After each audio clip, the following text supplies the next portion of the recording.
Welcome to BBC Motor Reviews channel. BIMOTA KB4, 2022 on review. BIMOTA's KB4 impressed us on the road when we tested it in the hills around the Rimini factory back in June.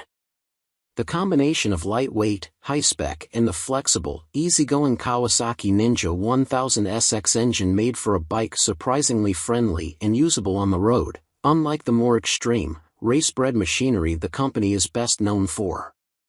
But it's no softie, the old chassis building know-how still shines through on a track. We rode the bike at the Autodromo di Modena, which is broadly tight and technical, with only one straight briefly letting you select fifth gear. On paper, it's better suited to a premium middleweight naked, or even something like a KTM RC390, which was launched on this very circuit. But the KB4 acquitted itself far better than a leader bike should. No, it's not a hardened track animal.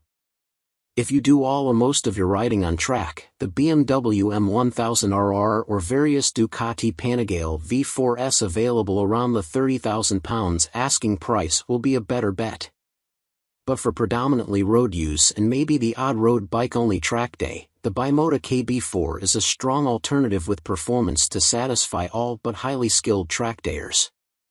Lightweight is a key factor in the KB4's track performance. It's just 2 kilograms more than the final model of Kawasaki ZX6 or weighed, some 40 kilograms lighter than the touring-biased Ninja 1000 SX it's based upon.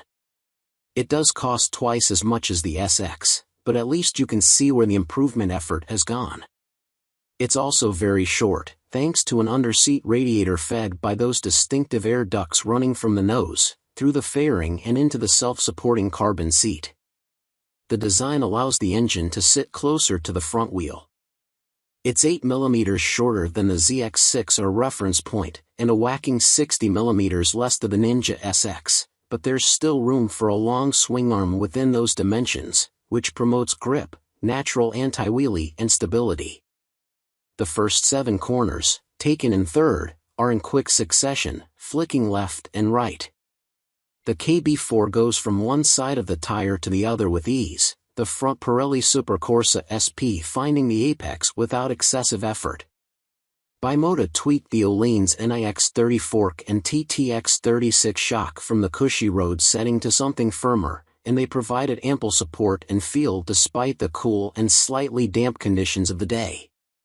Brembo Stylema radial calipers on 320mm discs offer more stopping than you'll ever need, and the ABS can handle, certainly on track. The final limitation is ground clearance. We rode 2 bikes, one with a standard exhaust system, another with the Aero slip-on option. The carbon heat shield is the first thing to touch down, particularly on the stock pipe. The belly pan will skim the leading edges with the twin-stack Aero cans, allowing you a few more degrees of lean. The 1043 cubic centimeters, 142 brake horsepower engine comes with the airbox, exhaust, fueling and all electronic apparatus from the Ninja, including the Bosch cornering ABS. Bosch engineers have adjusted the settings to suit the wildly different chassis specs of the KB4 compared with the Ninja donor bike, but it's still conservative in its response for track use. You need to get just about all of your braking done upright, as any attempt to carry a lot of brake on turn-in, which the chassis could definitely handle, sees the anti-lock system interfere, causing you to run on. The traction control also reaches the limits of its sophistication on track, even set to minimum. Try to drive out of corners on the side of the tire, and the TC crackles and limits power output until you get close to upright, when it finally allows you to tap into the torquey delivery.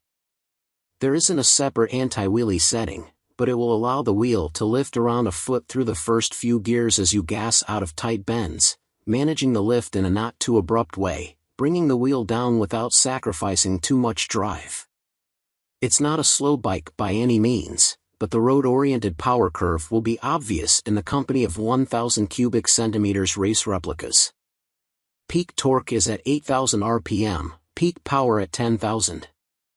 Just the point where a Fireblade, ZX10R or the like is just getting going to deliver 5,000-6,000 RPM of peaky power. It'll probably be just fine on the twistier UK circuits, where the spread of torque and gentler delivery will promote confidence in average track day riders. What are the connotations of the name BIMOTA?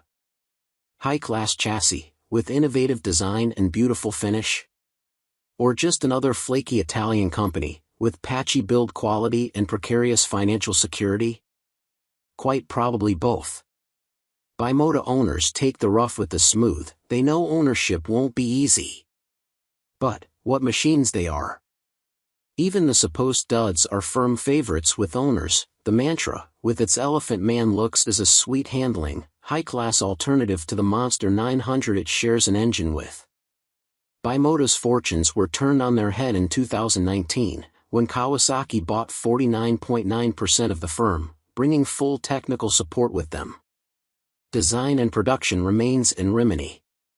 As well as the cash injection, Kawasaki's parts support has given the near 50-year-old company a security and freedom to do what it set out to do: build better handling, more beautiful motorcycles than mass production could ever hope to.